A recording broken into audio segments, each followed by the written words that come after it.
Hello YouTube, welcome to a Let's Read of Fallout Equestria Project Horizons by Sombre. Chapter 4, Innocence. Our quote of the day is, another donut, extra sprinkles. Stable Overmare's log, 11-number 231. There's a threat to my stable and my ponies, a threat within that must be dealt with. Numerous problems plague the stable, and I am certain of the cause. Her name is Rivets. When I assumed the Overmare position, as per my right, she resisted me from the very beginning, patronizing, insulting, countermanding and fighting me at every turn. I am the Overmare. Stable Tech created my position, gave me authority, but she believes the stable is hers. Worse, she has a significant following among the security ponies. The head of security herself dared countermand my arrest order. Oh, she claimed there was no law, but I am the law. Something will have to be done about that nag. I won't let her do it to me again. I muttered as we walked through the constant drizzle. I'd hoped it would have stopped by now, but it seemed like this rain stuff was going to be going on for a while. You know, I knew that the Overmare was a neurotic little trotter, but I never realized she thought of herself as a princess reborn. No pony knew the Overmare, P21 muttered. He'd been in his knit all morning, grumbling to himself and giving me sullen looks. Really, was shooting a bunch of radiators so bad? He scowled at every lump of dead grass beside the road. What was he worried about? My EFS would pick up any threats. Except buried ghouls. I started looking a little more closely at those lumps too. When they continued to not be zombie ponies hiding, boredom crept back, and I hit play for the next audio log. Maybe it'd give me a hint. At least they'd help pass the time. Stable Overmare's log, 11-number 233. If help cannot be found within the stable, then it must be found without. To do that, I'll need to make contact with the outside, and I think I found a pony to help me with that. Duct tape from the night shift. She's quiet, well-trained, and obedient. Above all, she's lonely and naive. I just need to find the correct leverage to use against her. Perhaps her foal? Or maybe I won't even need that. I had her move some stable broadcast equipment to Maintenance 1, and she did so without question or speculation. Best of all, it infuriated Rivets. Through her foal? What the hell? Would she actually hold a filly hostage to get duct tape to cooperate? I snorted softly. I don't get it. I mean, she always seemed to have it good. The best food and the fanciest clothes. Why the hell did she turn so crazy psycho like that? All my memories of the Overmare were of her trotting around next to her mom like a little white shadow dressed all in frou-frou girly dresses and fancy makeup. She was the only filly who got to do that. P21 looked at me and then gave a disinterested shrug.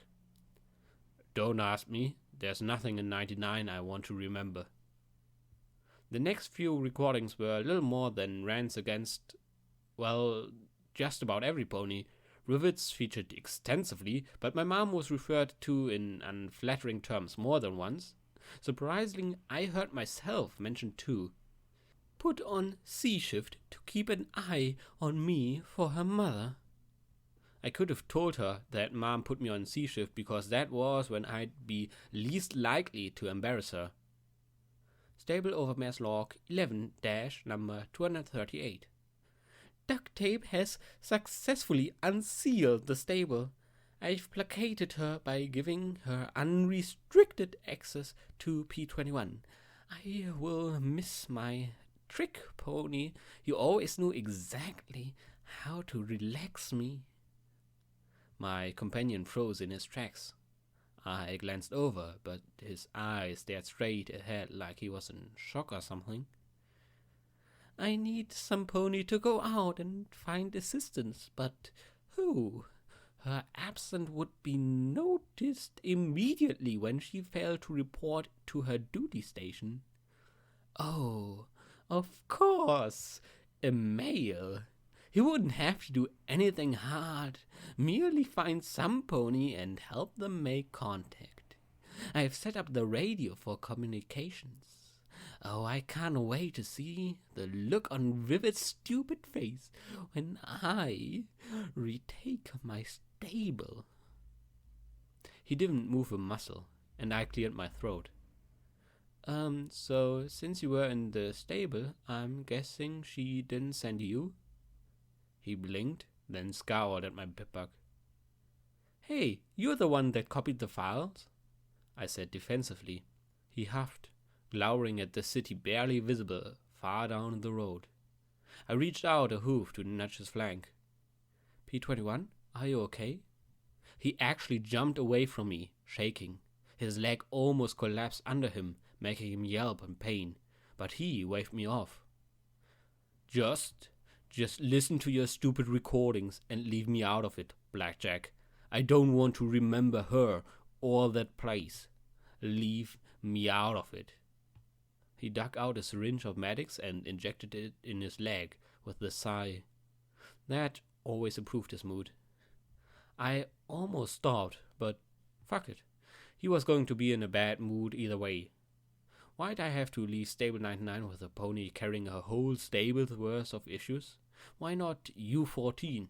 At least then I'd be in the wasteland with some fine flank. Sighing at all the injustices in my life, I listened to the next few entries. Stable Overmare's log 11-number 240. Success! U21 made contact with Stable Tech almost immediately. He has put me in touch with Stable Tech's director, Sanjuin. A male, apparently. He verified his position by accurately identifying several Stable Tech passwords from when the stable was first sealed.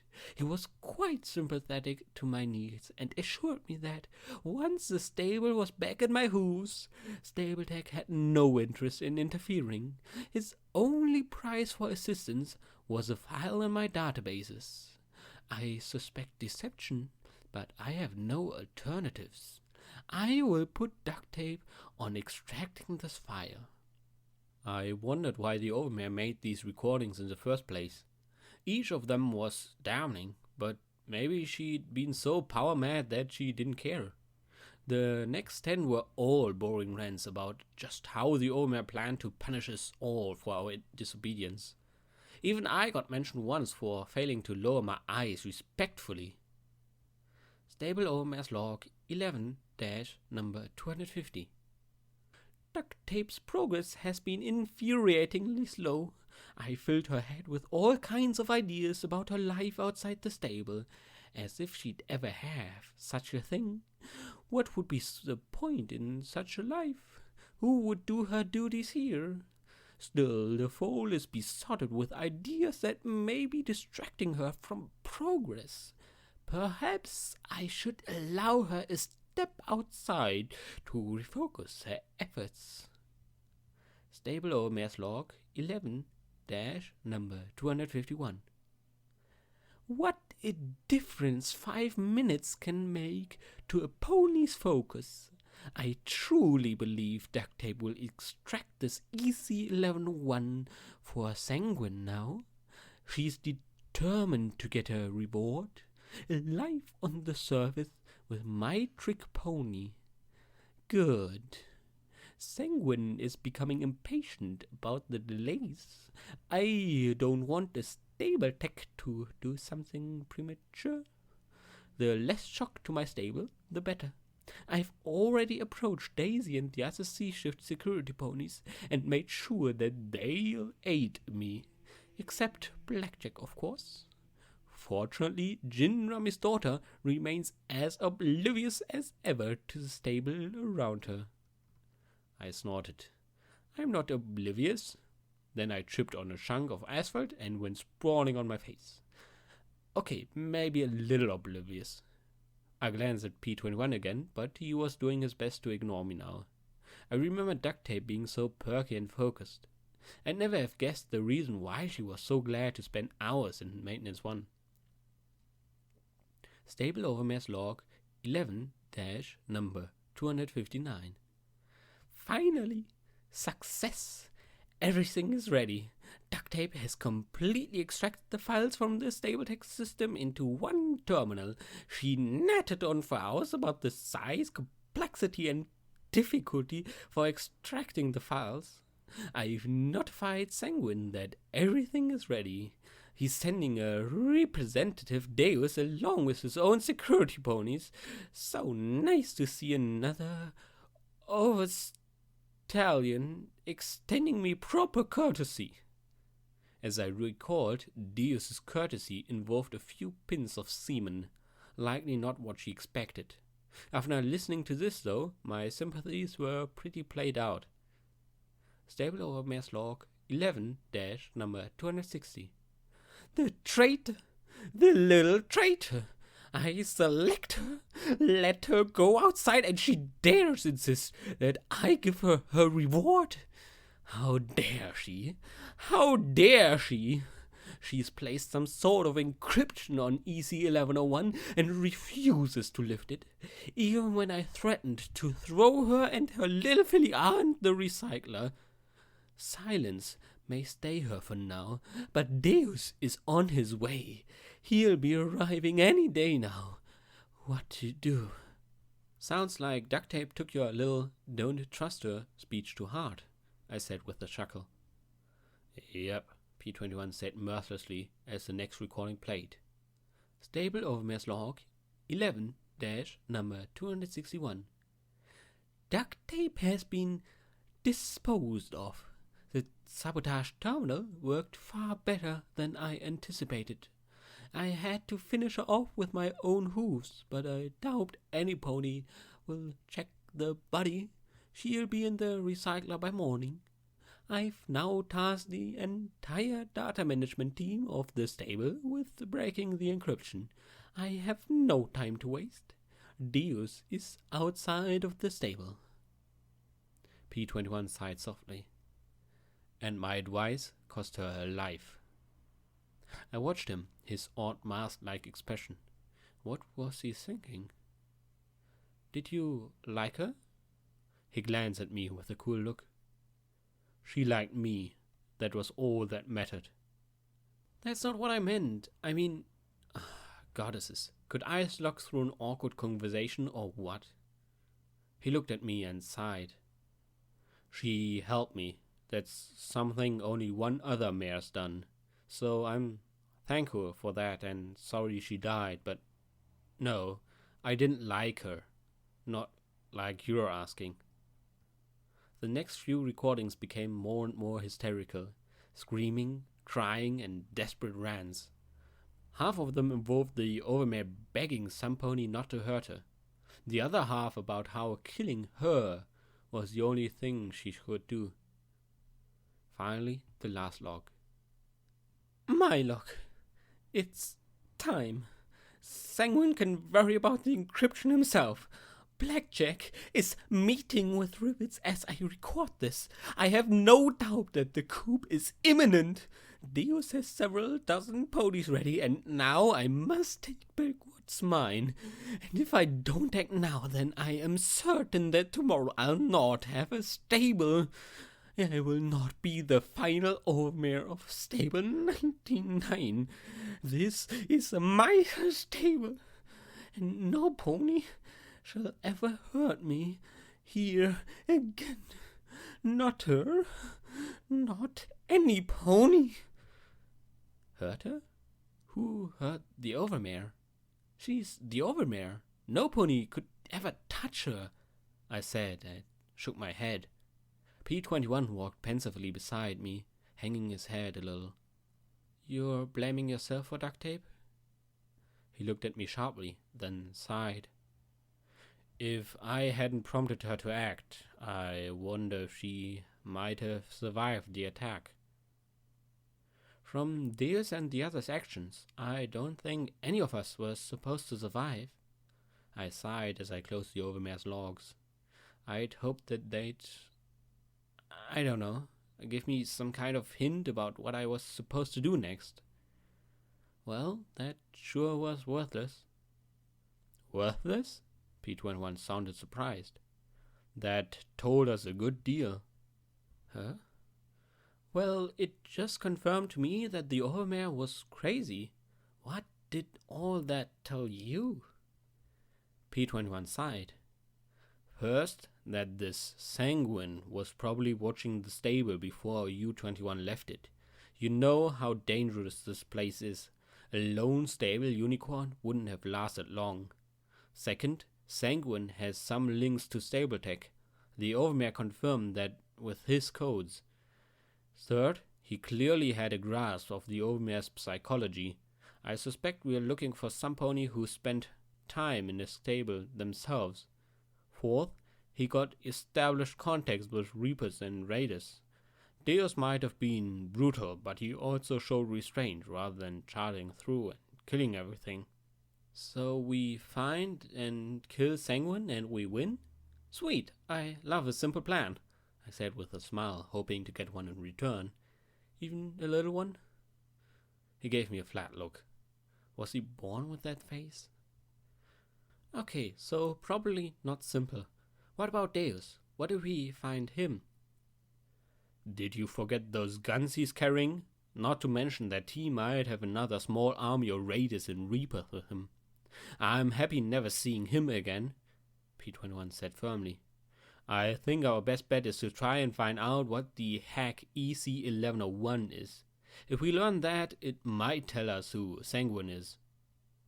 Well, you're better at the whole thinking thing, I admitted.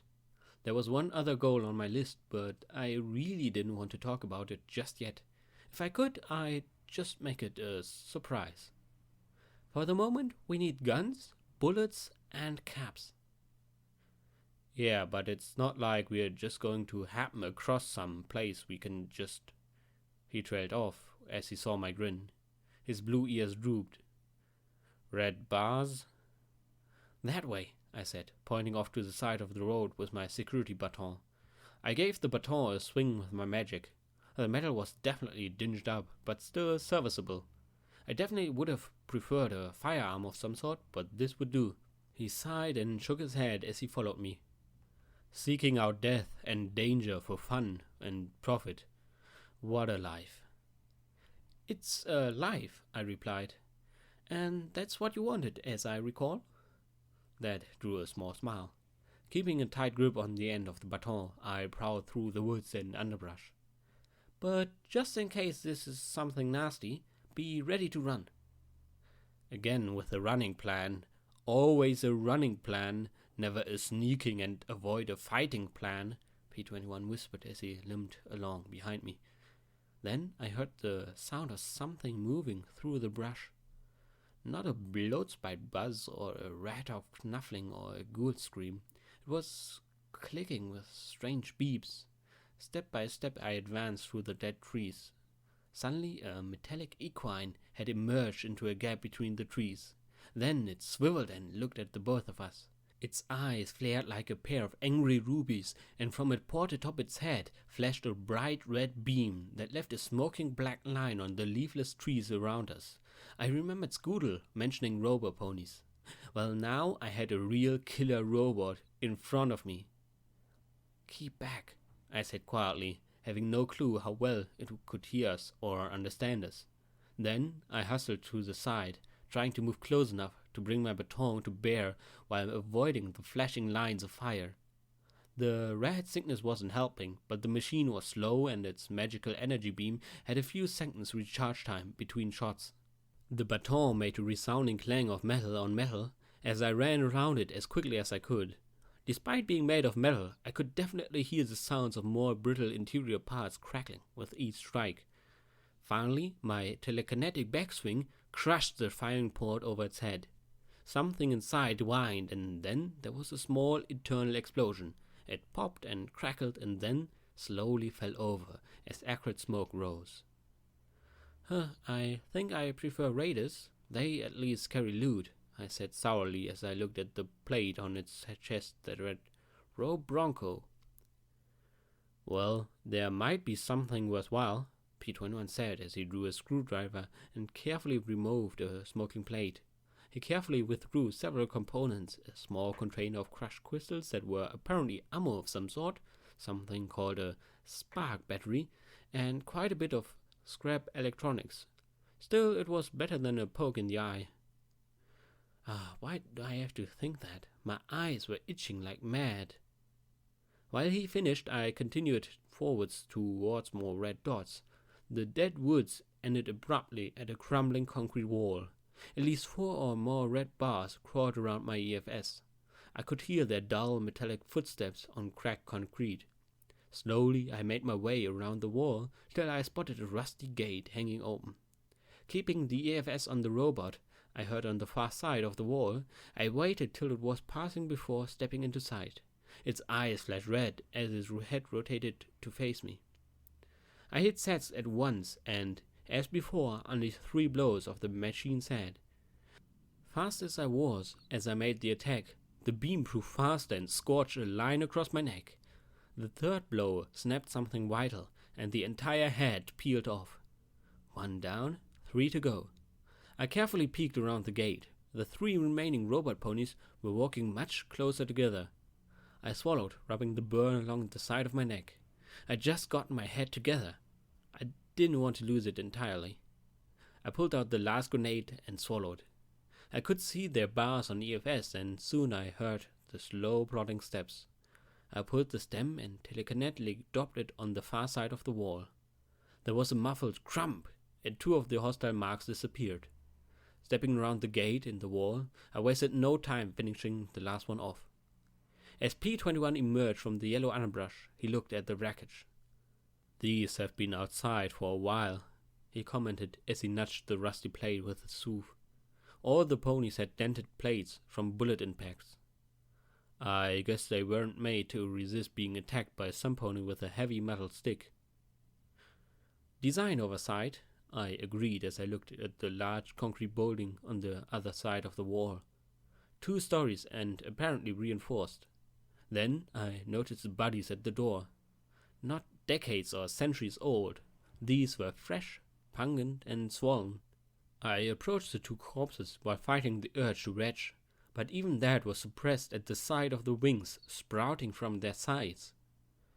Pegasi, I murmured, having seen them only in books. They were simple utility harnesses that seemed pretty pathetic armor. Carefully, I searched their bodies and was rewarded with some tools and a strange boxy object shaped like a pistol. They even had some bottle caps on them and some strange flimsy paper money I'd never seen before. There were also more of those powdered magic gem cartridges. Any idea what this is? I asked, pointing the boxy pistol at the wall. My telekinesis pressed a small button on the handle. With a sharp pop of expanding air, a red bolt of energy shot out and left a singe in the concrete wall. At a glance of my pipbug, confirmed. Magic beam pistol. I also noted our location. Weather monitoring station number 4. A beam pistol or an overpowered flashlight, he said as he checked it with a soft sigh. It's been through the ringer too, starting to rust. He handed it back to me. Well, you wanted a gun. A gun comes with some recoil, sights, magazines, and rounds. This is just weird, I said as I levitated in front of me. How am I supposed to aim it? I sniffed the tip, wrinkling my nose at the tang of ozone instead of the stink of cordite. It doesn't even smell like a gun. Isn't there a firearms rule about not putting the barrel up your nose? P21 said as he examined the tools, his muzzle breaking out in a smile. It doesn't have a barrel, I countered, but I took his point to heart. Well, better than nothing, I guess. Ready to go in? I asked, nodding to the doors. He looked at the dead Pegasi in their black utility barding.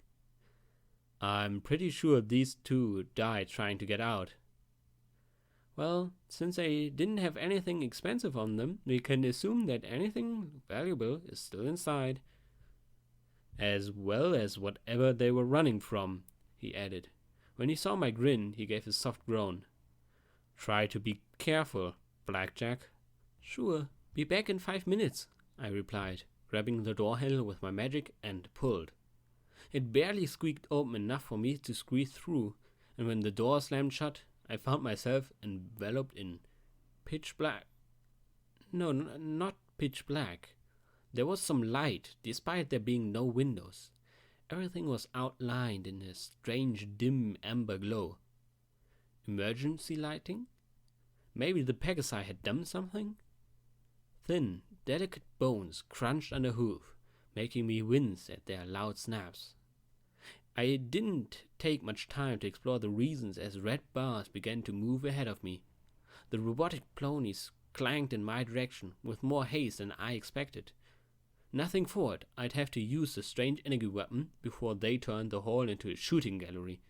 I ran towards the first that stepped into the hallway, hoping to close the distance as much as possible before jumping into Sats. Unlike the robots outside, these hadn't been softened up by time and previous attacks. I was amazed to get 4 shots programmed with the Sats, and while the blasts were definitely not as tightly placed as with my normal gun, my luck didn't seem to care what weapon I shot.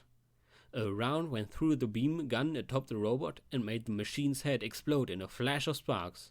As I came out of the accelerated state, another robot walked up behind the remains of the first one. I kept moving, not letting its head lock on, as its weapon flashed back and forth across the hall. Blast after blast of my gun's crimson beam melted small glowing holes in the robot's chest. Finally, it too popped and went still, smoking with an acrid reek. A third was clanking closer from a nearby room. A little dial on the back of the pistol was hovering on E. I backed away, using my telekinesis to try and figure out how to reload the damn thing. Finally, I must have pressed something right as the rear of the boxy weapon opened and ejected a smoking cartridge. I levitated out a fresh cartridge of glistening crystals, slammed it into the space, and fumbled to get it closed up and zapping again. I'd been still for too long. The robot's red, searing beam struck me in the chest, scorching my barding and reminding me to move my ass. I zigzagged, my hooves slipping and sliding on bones scattered across the hall, but I succeeded in getting closer and jumped into Sats a second time. 4 shots transformed the robot into a smoldering, ugly statue. Wincing, I took a healing potion to alleviate the burn on my chest. Damn thing hurt. I carefully watched the remaining red tags, but their wanderings were slow and predictable. Not coming to attack, I supposed. There were more Pegasus corpses in the hallway. I found a second energy pistol and more of the magic power cartridges. I carefully made my way through the ruins of the bottom floor, the magical beambox pointed ahead of me at all times. I found a safe, 2 armor boxes, and a locked medical box that I made sure to remember for P-21. I also lucked into a cafeteria and found some delicious Big Mac and cheese and a working vending machine. Sitting at a desk, I had myself a snack and pocketed the rest. Soon as we ran out of recycled wafers, my cohort would be getting hungry. Why are there so many bones in here? We'd come across so many remains that it was hard for me to think of them as ponies. With the exception of Hoss, Granny Smith, and School, the remains of the dead were so numerous and so prevalent that I just couldn't feel for them as I should. Yet even I felt something off with this concrete building. There were enough bones for 100 ponies, and lots of them were quite small. As I reached the stairs at the end of the hall, I heard the scrape of P-21 entering. No doubt he'd start on the robots in the hall. Trying to be stealthy, I climbed up the stairs and around the corner at the top. A robot pony immediately turned and started blasting away with its beam of light. I leaped to the side, held down the trigger, and washed my beam over its head and chest until it popped and collapsed. Another dead Pegasus lay nearby. I pocketed his weapons cartridges and a gun that looked better as a blunt weight, and another strange epic grenade with a bright blue band around the middle. The last two red bars were close together, and I watched them separate. I saw a tiny yellow line almost directly between them. What the heck did that mean? Slowly, I advanced down the hall with the energy weapon floating before me. I couldn't hear anything but an odd humming noise, like a vent fan. Reaching the door at the end of the hall, I bit the handle of the pistol, gently gripped the door handle with my magic, and slowly turned it, wincing at the grinding noise. I heard the whir of a robot's magic weapon charging on the far side. I didn't know where the yellow non-hostile was in the room, and I'd be damned if I tossed a grenade around a non-hostile. "Fuck it," I muttered, and ducked down, kicking the door open. Instantly, a fusillade of crimson beams swung back and forth across the hallway as I backpedaled and ducked as fast as I could to the next doorway. Two robots stood shoulder to shoulder as they filled the hall with sweeping flickers of death. I fired wildly back at them, hitting but not doing anything critical. By the time I reached the open doorway behind me, I had angry red burns all across my chest and forelegs. I hissed in pain as I took a healing potion and waited in the small closet. Clicking and clanking, the robot ponies approached towards the doorway. My soul-saving grace was that this door was too narrow for them to pass through in unison. When the first came into view, my magic beam weapon was at point-blank range. Sats assisted in 4 energy shots, decapitating the machine. As it fell, the last came into the view. I screamed as I moved back and forth as much as the closet allowed and held the trigger down with my magic. It didn't help much as more lines burned my limbs and shoulders. The red bolts of energy shoot through the metal plating of the Robrocco sentry, and a white glow spread along its frame. It collapsed into a pile of warm ashes and smoldering metal. Letting out a sigh, I collapsed onto my haunches, looking at the energy pistol with new appreciation. Well, that's a new. I holstered the energy pistol and trotted into the room the robot ponies were guarding. There were a few more ash piles lying about the interior of the room. I guess they had to have been either more Pegasi or bots. In the room were half-dozen little bays large enough to hold the sentries, so I doubted they were the latter. One wall was dominated by a massive terminal that had clearly seen better days, while a corner held shelves with an automatic pistol and 2 ammo boxes. I couldn't help but smile as I lifted far more familiar weapon and checked the slide. Fair condition. Then I looked at my pippack and at the non-hostile reading. It pointed right at the terminal. "What the heck?" I muttered, looking it over with a strange amber glow that filled my vision. That's when I noticed the grate the terminal sat on. Slowly I looked down through the grate at a crawl space just barely large enough for any pony to fit.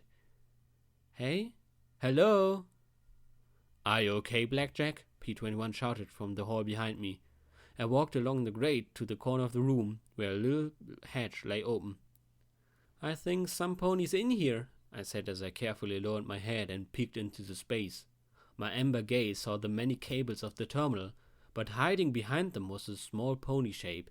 She peeked out around the corner, and I gave her my most comforting smile. "Hey, there you are."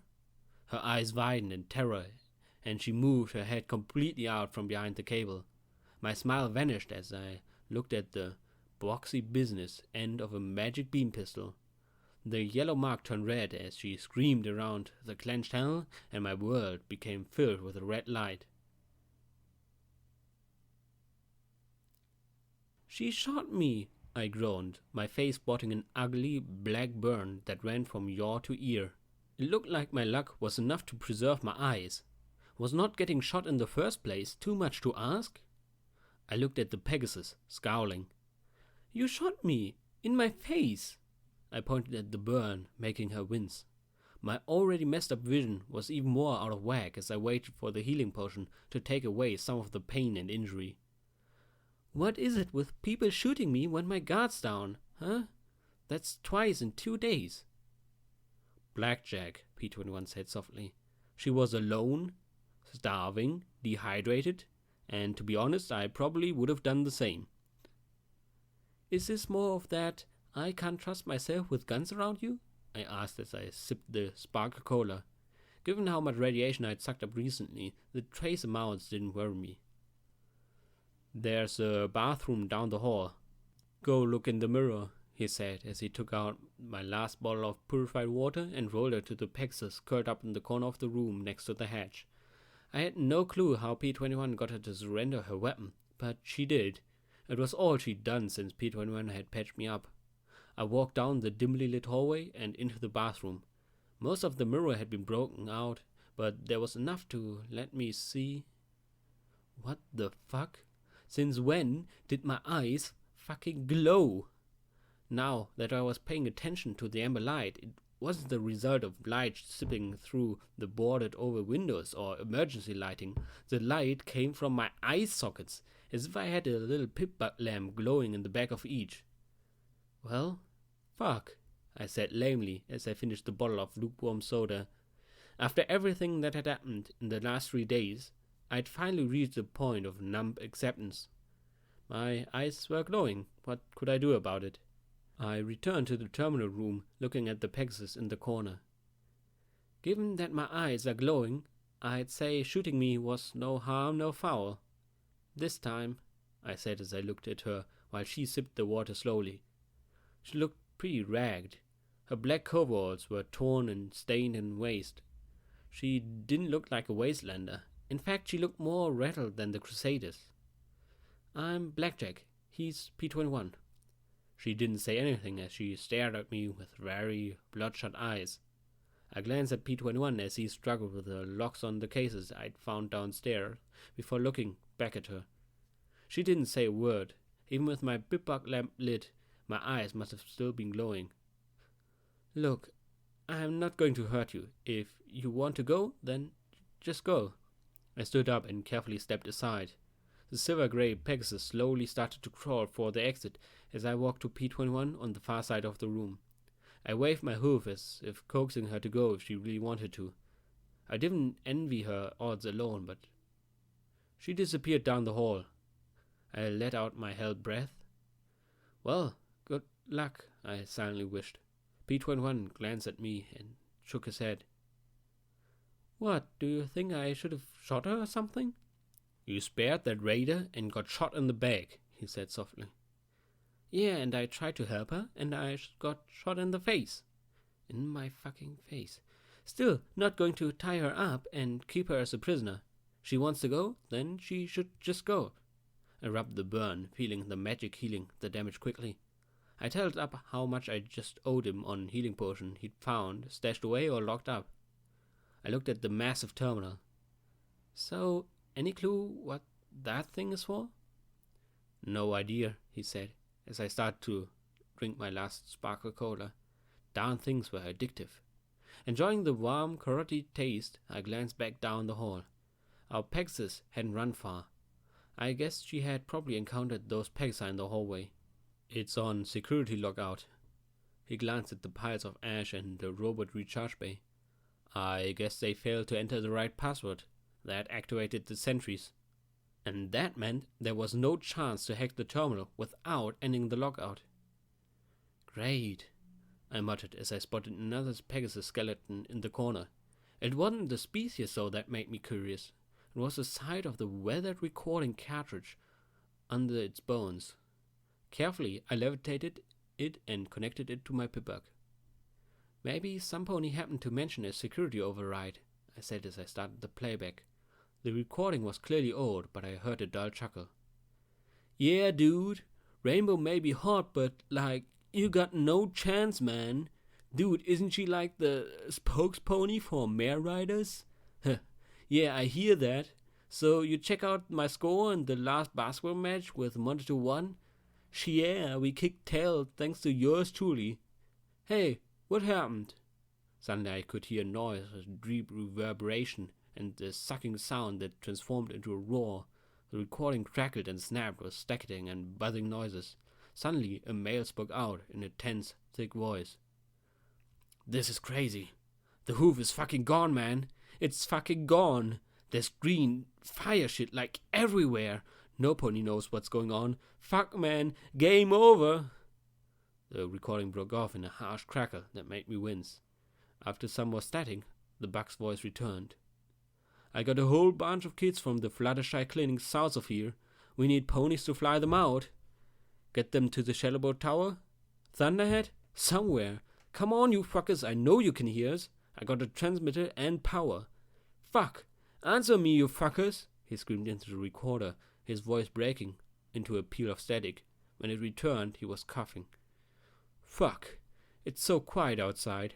I think the fucking radiation's getting in somehow. If any pony can hear this, this is Brawley in Huffington Weather Monitoring 4. I contacted Thunderhead, but they haven't sent shit to help. They told me to come home. There are kids here who need to be evacuated. Can any pony hear me? This is Brawley in Weather 4. There was a long pause, and then he screamed once again. Answer, you fuckers! I stared at the pip-bug, feeling dread prickle up and down my spine. The static crackled for the longest time, and when it returned, his voice was a raspy whisper. Kids aren't doing so good. I'm not doing so good. Fuck. Couldn't get to Thunderhead now if I wanted. Fuck. I contacted Jack Knife at Weather 1 and Bluebells at Weather 3 hours ago. They were told to abandon too. I think Jack left. I don't know. No ponies answering anymore. Some pony, help us. Any pony. The recording gave out one last crackle, and I heard him whisper, Fuck, they're fucking kids. Fuck. For the longest time, I thought that was it. Then I heard a grating rasp that rose and fell. It wasn't static. Fuckers abandoned us. Told me to stop transmitting. Switched channels on me. Fuckers. They didn't give a shit for the kids. There was a spray of coughing. Is that blood? Oh, shit, is it? Fuck, Dash was right. I thought... Oh, shit. Fucking right. Fuck. With that, the recording continued playing silently for several minutes before I finally stopped it. Damn it. I'd been fine when the bones were just bones. I didn't want to think of dozens of foals dying slowly of radiation poisoning while someone, somewhere, casually just let them die. How could they? P21 stared at his hooves with inscrutable expression. Maybe things were so chaotic. They told him to stop transmitting, I said as I stood. They told him to shut up and die along with dozens of young ponies. They were organized enough for that. I sighed, rubbing my stinging, itching, mutated eyes and feeling the tears start. Fuck, I'm going to have to dig another grave. I spotted her hiding in the doorway, sitting down on the floor, looking at her hooves. There was nothing we could do, she said in a soft, buzzing drawl. After the bombs went off, every Pegasus that could get home was recalled. We had to save as much as we could. I felt my temper spike, but P21 limped in front of me and shook his head slightly. Swallowing what I'd been about to say was like vomiting in reverse, and just as unpleasant. He took his seat, stretching out his injured leg with a sigh. Come on in here. We're not going to hurt you. I forced myself to relax as well. Yeah, I said as I kept the pistols away. When she stepped back in, I marveled at how compact and delicate she appeared. Her coat was a soft gray, and her purple mane cut back into a buzz. I suppose that it was some sort of military look or something. I looked at her uniform and remembered what school had said. Your enclave? Morning Glory, serial number 221, 12, 9921, 1st Volunteer Corps, she said as if reciting the information. She licked dry lips and I floated what remained of my sparkle cola to her. She took it hesitantly and then drank it slowly. Still, it made her smile. That helped me to relax. Thank you, she murmured. Volunteer Corps? I asked. The Volunteer Corps enlisted with the Enclave to help with restoring contact to the surface, she said in a shaky voice. It wasn't it wasn't supposed to be like this. They warned us. She looked at the ash piles. But I didn't believe them. Warned you? P21 gave me a concerned look. That the surface was deadly and savage, she said softly as she rubbed her face with her hoof. That all surface ponies do is rape and murder, and when they rape and what they murdered. She looked at the ash piles with a little shiver. All my friends, we were sent to make contact. We had gifts, no heavy weapons, no power armor. She began to shake and clenched her eyes tight. Oh, Celestia, the things, they did such horrible things. Sounds like you ran into raiders, I replied.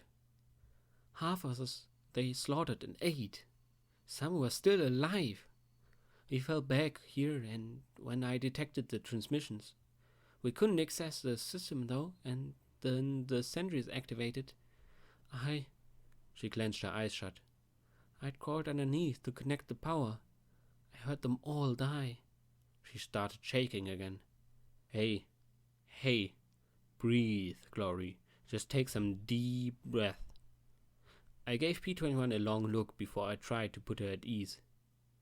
Sounds a lot like what the two of us just went through. Wasteland seems to love tossing one nightmare after another against the pony. So why don't you just, I gestured skywards with a nod of my horn. She flushed and looked away. I can't.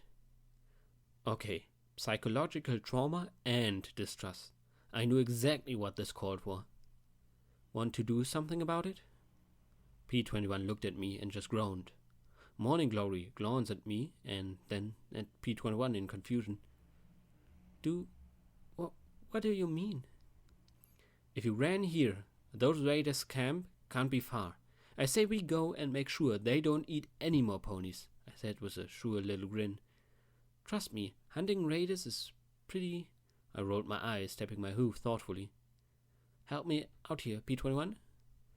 Asinine, juvenile, hazardous, he suggested as he passed me the weapons and ammunition he'd scavenged. A nice replacement automatic pistol and some clips of ammo. Finally, something I could aim that went bang. Nah, fun, I said as I clapped my hoofs together. P21 sighed, looking mournfully at Morning Glory. You get used to the madness. Clearly, Morning Glory hadn't quite figured out our style of banter just yet. You want to kill the ponies that killed my platoon for fun? I let out a long sigh. Actually, no. First, I don't want any pony caught by raiders if I can do something about it. Secondly, I don't like the ideas of raiders having beam weapons taken off your comrades. Thirdly, there might be 5 young fillies in this area, and I don't like the idea of them getting captured again. Fourthly, I need caps and ammunition, and taking it from murdering scum sounds fine to me, I said as I listed them all off, rolling my eyes in thought. Oh, yeah, and it's fun. You'll find that out if you come with us. Come with you? She asked in complete shock. Sure, your friends were attacked and killed. You've been trapped in a coffin under a terminal for a week. I'm pretty sure some part of you wants some payback. She just stared at me and shook her head. I grimaced. Not even a little? Another shake of her head. A smidge? I offered, holding my hooves a millimeter apart. She finally gave me the ghost of a smile, but still shook her head. Great. I wagered I was the only pony in the wasteland who could attract pacifists. Okay, well, you can stay here and we can come back for you. Come with us, or else good luck. I'll come with you. I don't want to be alone, Morning Glory said wearily, clearly not trusting me. I levitated her beam pistol quickly back to her. Still looking uncertain, she took the weapon and slipped it into her holster. That put her a little more at ease. Not to be nitpicky, but are all of you armed with... Well, I nodded to the dinged up beam pistol. Seems sorta poor quality. Oh no, the volunteer corps are issued surplus arms and armor separate from security and scouting forces. Armor? She counted that uniform as armor? My security barding was better armor than that. May I see some of the others' beam pistols? I might be able to improve things, she asked warily. I remembered what school had done with the rifles, so I put the 4 other beam pistols slowly down and let her get to work. P-21 looked on in interest as she skillfully broke the weapons down and repaired the best of the lot. When she finished, it looked much more impressive. She didn't even have to slam the cartridge container closed. Nice work. Do you normally fix stuff? I was a student at the Thunderhead Academy, she flushed.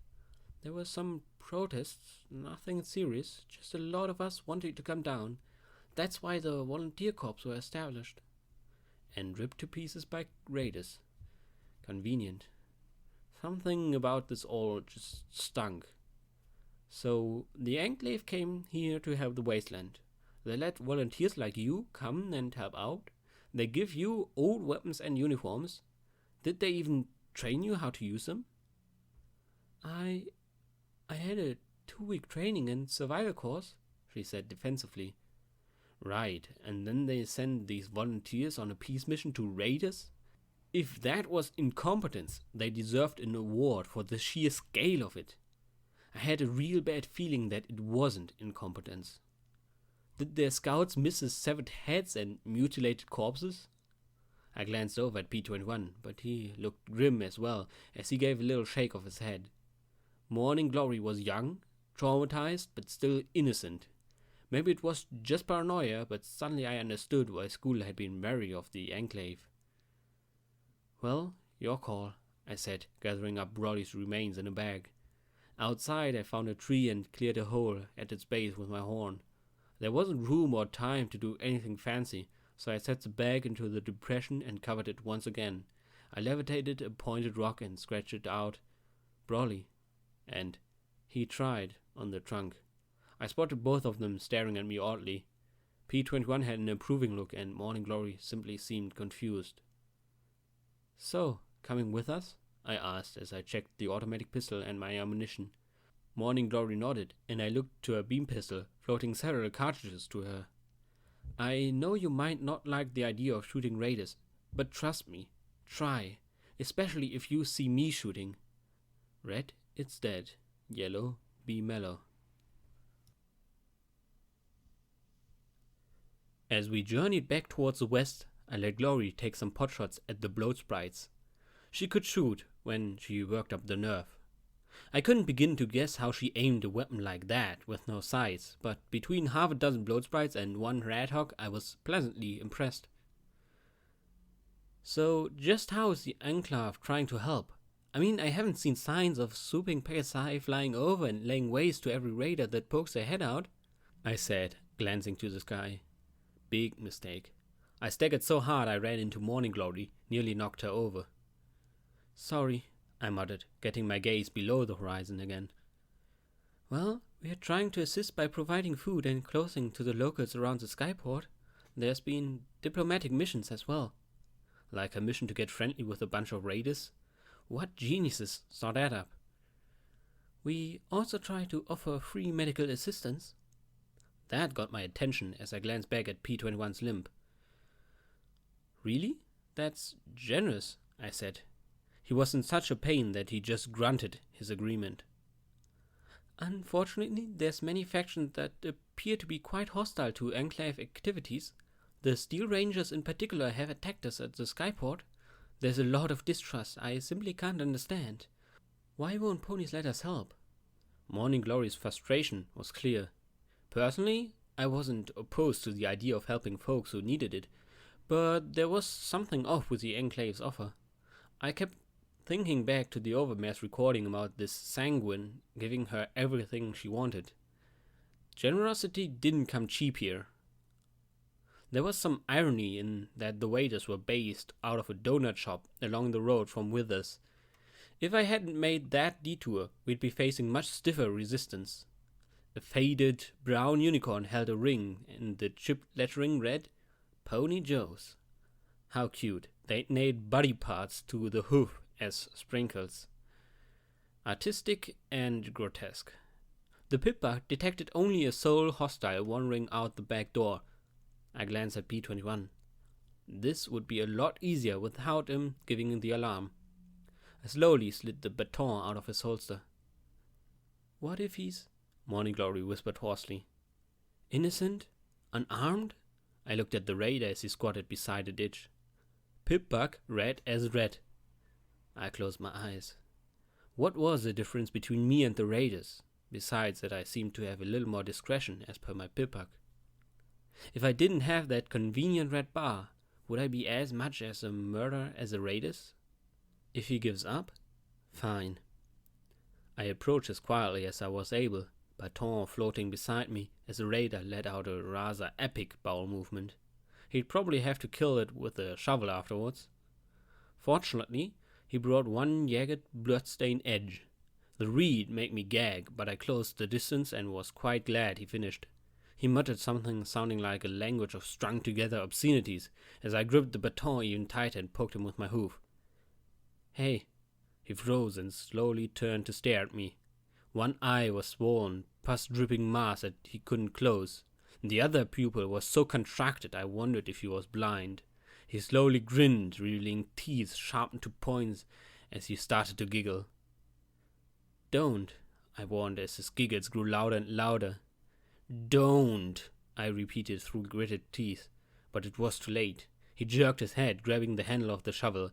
I had no choice as I brought the baton down on the back of his head with all the strength my horn could muster. A pulping noise that oddly matched his bowel movements filled the air, and his whole body jerked and fell flat next to his reeking pile of filth. I looked at Glory, watching in horror, and frowned at her. Happy?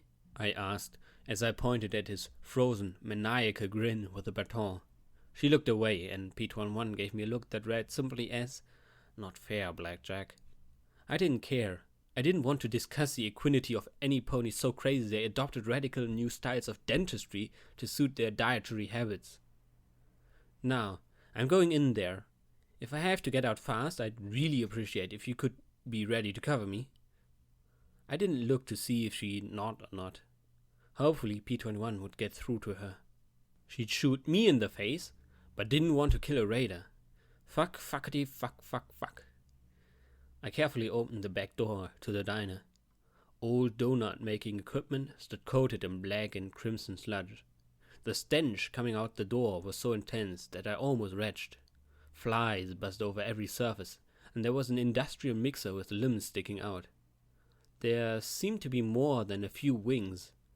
Maggots thrived in great squirming lumps that popped under hoof as I moved in as carefully as I could.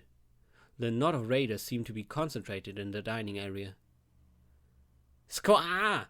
Finish shitting and get in here! Squaw!" a mare shrieked from the front. "I'm gonna make 'em eat it! Anyone wanna see 'em eat it?" Racious slaughter filled the air as one bar detached from the mass, coming towards the doorway. I looked left and right, and then I tried my best to squeeze into the fetid corner behind the wall and the mixer. I couldn't help but glance in and wish I hadn't. There was some kind of jelly in there, and it was moving. When the mare walked past my hiding spot, I saw the floating beam pistol in front of her. Knowing how fast they shoot, and really sick of burns, I hit Sats at once and brought the metal curve of my baton across her throat. Any warning she was going to make died as the second swing smashed across her face, and I saw with disturbing clarity the orb of her eye burst and spray vicious, yellowed jelly across her cheek. I couldn't stop if I wanted to, and I really didn't want to, as the final swing finished caving her eye socket. I grabbed her with my hoofs to keep her from falling, and lowered her to the floor of the kitchen. The laughter from the far side had drowned out her collapse. I glanced at the beam gun, just like the ones at the monitoring station. I counted 4 more bars moving. I doubted I'd be lucky enough to catch another one alone. P21's method had dropped 2. Time to finish it blackjack style. Coming around the corner, pistol raised, I wasted no time going into Sats and putting all 4 rounds into the nearest raider's skull. The 3rd round effectively turned his skull into chunks, and I immediately backed away. Red blasts of light peppered the doorway as I waited. Sure enough, one came around wearing a wielding helmet. The automatic roared along with me as each round scooped out a great bloody hoofwoods from his chest. After the 5th, he finally went down. A metal clang and clatter beside me was all the warning I needed. I dove back to the dining area and crouched low. The grenade's explosion made my eardrums throb and blew pieces out of the remaining mare's neck and head. She tried to draw a beam pistol, but my bullets bit into something ethereal and a blood spray spewed out from her neck as she collapsed, twitching. That left... Oh fuck. This raider had something new. Over his raider armor he was wearing a harness that slung his weapons at his side. Said weapons were two large, long boxy things, bigger version of beam pistols. I tried to kick into sets, but the spell needed time to recharge. I fired wildly as I dodged back into the kitchen as the beam rifles mounted to his sides ignited a smoking line where I had been just a second before. I couldn't counter that firepower. I gave ground as he pursued, his shots melting the festering equipment in the kitchen as I emptied my clip. Still backing up, I ejected it and levitated a new one into the mag well before diving out the back door. "Flash! Flash! Flash! Flash!" he screamed in glee over and over again as she stepped outside. My automatic suddenly seemed woefully inadequate as he pointed both barrels at me. I kept trying to drill his head with the automatic, but the metal helmet he wore deflected most of my shots. Suddenly, Morning Glory appeared on the roof of the donut shop, pistol clenched in her teeth as she stared down at him. She was shaking so badly I was sure she was going to drop the weapon. She fired a shot that had to be by accident, smoking the gravel beside him. Slowly he turned, looking up, bringing the beam rifles to bear. We'd already established that my automatic wasn't a sufficient caliber to threaten him. "Shoot!" P-21 and I shouted in unison. "Flash!" screamed the raider, the air filled with red beams. Suddenly, the raider's backpack let out an immense spark and crackle as Glory's shots tore into it. He screamed as burning components cascaded down his sides. The two beam rifles smoked as he tried to fire at the shaking gray Pegasus. "No! Flash! Flash!" the raider screamed as he looked at me rising. "Stop it! Just run away!" Glory screamed down at him. The raider wasn't listening and bolted for the sharpened shovel. Damn it.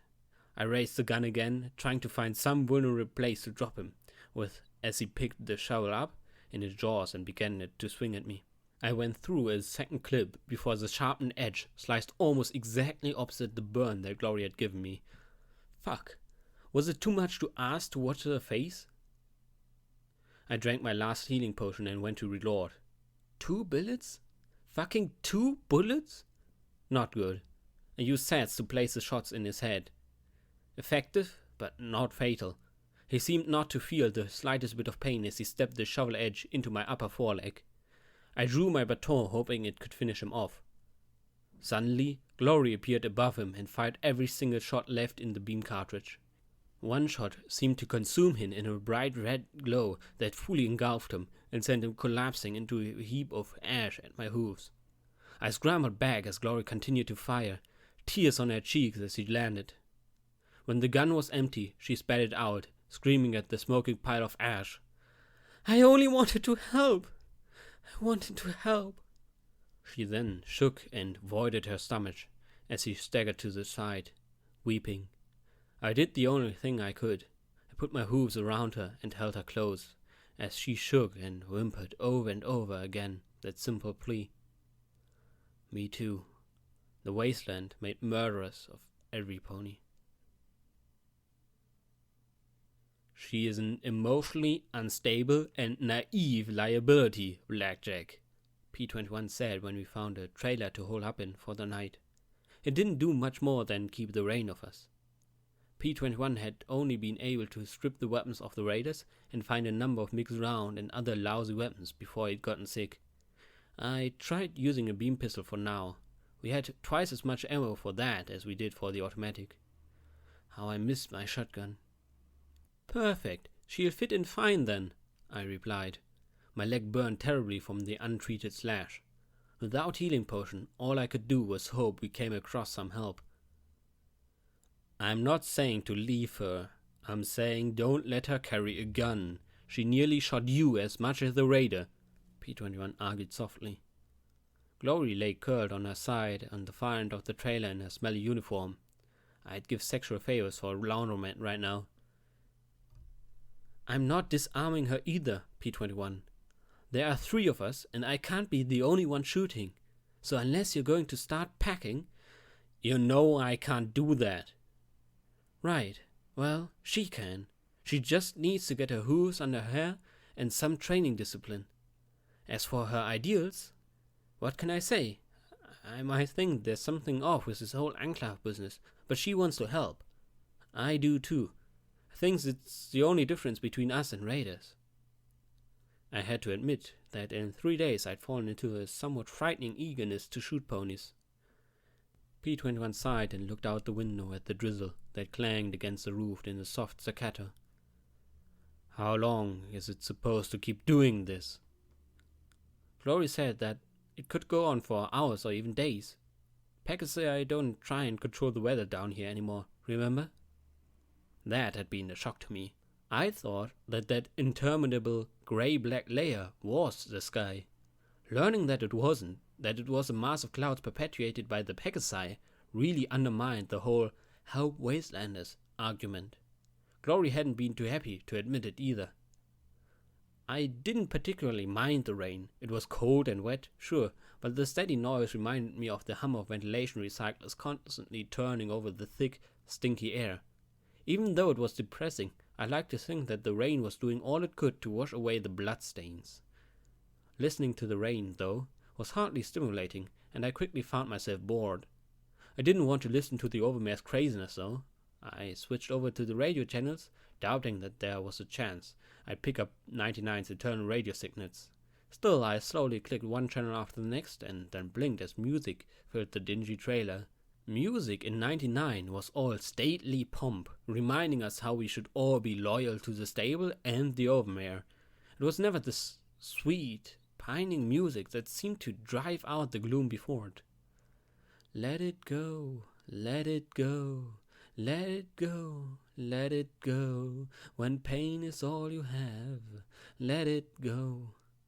The voice demanded every iota of my attention, and I gave it happily. I had no idea who she was or what she was singing about, but I knew the pain. All of us did. And as she sang on, I felt my chest relax just a little bit. For a few brief minutes, I was able to leave the wasteland behind and be someplace else. It finally trailed away, and the bug gave a long sigh. That was Sweetie Belle with Let It Go, just giving us all a reminder that sometimes when things are at their worst, it's best to forgive and forget. This is DJ Pone3 with a shout out to all my listeners back east around the Hove. I know some of you feel like you don't have as many headlines out there, but it's a great big old wasteland. So this news is just for you, Huffington. Turns out the road between Manhattan and the Hove is just a little safer now, thanks to a pair of ponies from a stable. You're gonna love this. Looks like the Hove has just a little more security than a few days ago. That's right, she's got it displayed loud and proud. She's already coughed up the raiders from Withers all the way up to Megamart, and she doesn't look like she's going to be stopping anytime soon. So here's a big thank you from DJ Pone3 to the security mare. Looking forward to seeing what law and order you bring down next. What the fuck? What the fuck? Who the hell was that? How does he know what I'm doing? What? Suddenly I knew. Watcher? Watcher? P21 said with a little frown. It's gotta be. Who knew we left the stable and took down Radius and Withers? I crossed my hooves and nodded. It makes perfect sense. P21 looked skeptical, but didn't argue. Then he cracked a smile. Security mare, huh? Catchy. I didn't feel catchy. I felt pissed. He just told Deus where we are. The road is really long, and even Deus probably can't search the whole thing, interrupted P21 reasonably. Well, what about that bringing down law and order stuff? I'm not doing that. And he didn't even mention you beyond pair of ponies. I had to admit that I was more than a little paranoid now. Why had Watcher just told Huffington what I was up to? It's like he's making me out to be some kind of law pony. Well, aren't you? You attacked those raiders without hesitation, in large part because what they're doing is wrong. You might not be upholding a written law, but you yourself said that what they're doing is wrong and you were going to stop them. P21 seemed to enjoy needling me. So, what's wrong? 'Cause he skipped the parts where I fucked up. No mention of what I did in the boneyard or how I got Scootle killed. It was like he was making me into some damned folk hero. I didn't want that. Of course, the question was, how could I stop it? Footnote: level up, new perk, friend of the night. Your eyes adapt quickly to low light situations. Okay, this was chapter 4 of Fallout Equestria Project Horizons. Okay, just a quick reminder. I do these recordings to improve my English skills. And if you hear me staggering at some points with my English, I'm really sorry about that. I try to cut out all of these positions where I stagger a bit. Sometimes I've read the whole thing like 20 times and I just can't get it better than that one time I read it. So then I have to just leave it like that. Still, I do think my recordings are somewhat better than some of the others I heard, so I'm going to keep uploading them. Thank you all for watching, or listening to be quite honest, and I hope I'm going to see you next time. See you then, bye bye.